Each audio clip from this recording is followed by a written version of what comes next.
पुण्यातील केतन अग्रवाल खून प्रकरणात नवे आणि धक्कादायक खुलासे समोर येत आहेत. पोलिसांच्या तपासात हा अपघात नसून हत्या असल्याचं निष्पन्न झाल्यानंतर आरोपी सिया गोयल आणि चेतन चौधरी यांच्या संबंधांबाबत अनेक माहिती समोर येत आहे. कॉल रेकॉर्ड्स आणि केतनच्या वडिलांनी केलेल्या दाव्यांमुळे या प्रकरणाने नवे वळण घेतले आहे. केतन अग्रवालसोबत लग्न ठरल्यानंतरही सिया गोयल आणि चेतन चौधरी सतत संपर्कात असल्याची माहिती तपासातून समोर आली आहे. पोलिसांनी दोघांची कॉल हिस्ट्री तपासल्यानंतर गेल्या काही महिन्यातील संवादांचे तपशील उघड झाले आहेत. सिया चेतन 2004 कॉल, सरासरी 11 ते 12 कॉल प्रतिदिन, एकूण संभाषण 14,280 मिनिटे. पोलिसांच्या तपासात समोर आलेल्या आकडेवारीनुसार मागील 6 महिन्यात दोघांनी तब्बल 2004 वेळा एकमेकांना कॉल केलेत. म्हणजेच दोघांचे दररोज सरासरी 11 ते 12 कॉल झालेत.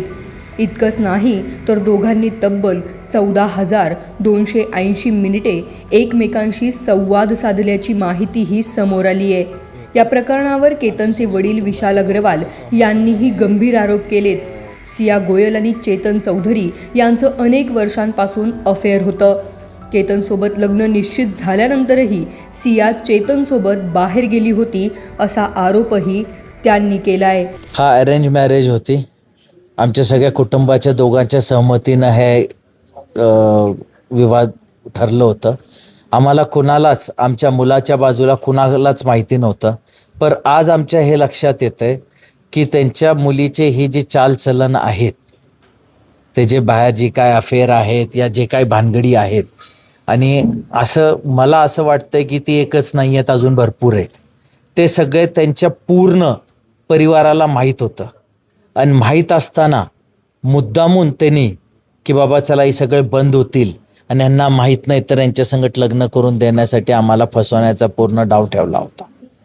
19 तारखेला सियाचा वाढदिवस होता म्हणून त्यांनी हट्ट करून, खूप त्याच्यासोबत जिद्द करून त्याला 18 तारखेला आपण प्री बर्थडे म्हणून त्याला तिकडं लोहगड किल्ल्यावर घेऊन घेऊन गेल्यानंतर तिथं वरी गेले. ते वरी गेल्या घरनं माझ्याकडनं इथनं 8:20 तो निघाला होता. 11:15 वाजता आम्हाला कळालं, सियाच्या मम्मीचा फोन आला की तो केतन लोहगड किल्ल्यावरनं खाली दरीत कोसळला. आम्ही इथनं ताबडतोब तिथं पोचलो. तिथं गेल्यावर ग्रामस्थान पोलिसांनी सगळी इन्व्हेस्टिगेशन, त्याला त्याची बॉडी हुडकून ठेवली होती, आणून आम्हाला दाखवली, तर तो गेला होता. त्यानंतर ते बघून अपघात, आम्हाला सुद्धा वाटलं नाही की ते अपघात आहे या घात आहे. आम्हाला पण अपघातच समजत होतो आम्ही. पर जेव्हा त्याची बॉडी घेऊन पोलीस आले त्यावेळेस सियाचा कसलाही रिॲक्शन नव्हता. जसं एखाद्या मुलीचा अगर खरा नवरा वारतो तर त्याला काही दुःख होतो, त्या दुःखासारखं त्याचं काही नव्हतं. पहिली गोष्ट तिथं थोडी खटकली. पण इन्व्हेस्टिगेशन ऑफिसर व बाकीच्या ऑफिसरांना रिक्वेस्ट केली आहे की तुम्ही आता सध्या 2च आरोपी जे तिथं जाग्यावर होते त्यांना केलं आहे. पण माझा असा विचारधारणा आहे की हा कट मागे अजून पण त्यांच्या परिवारमधल्या काही लोकांचा हात आहे. जसं काही संस्कार पहिल्यापासनं, आज 20 वर्षाच्या मुलीच्या हे संस्कार कसे येतील की त्यांनी कुणाला मारायला पाहिजे, हे संस्कार येऊच नाही शकत. म्हणजे हे त्याला त्याच्या आई वडिलांनी, त्याच्या भावाने या त्यांच्या आत्याने, त्यांना कुणी त्याला शिकवलं असेल, या ते ह्या सगळ्या कटांमध्ये सहभागी असू शकतात. मी त्यांना विनंती केली आहे की आपण पूर्ण इन्व्हेस्टिगेशन घेऊन त्यांच्यावर आरोपपत्र दाखव. अग्रवाल आणि गोयल कुटुंबियांची 35 ते 40 वर्ष ओळख होती. त्यांच्यातील विश्वासामुळेच ही सोयरीक जुळली होती. मात्र चेतन आणि सिया यांच्याविषयी समोर येत असलेली माहिती पाहता सिया चेतनच्या प्रेमात आखंड बुडाली होती. त्यामुळे तिला केतनसोबत लग्न करायचं नव्हतं.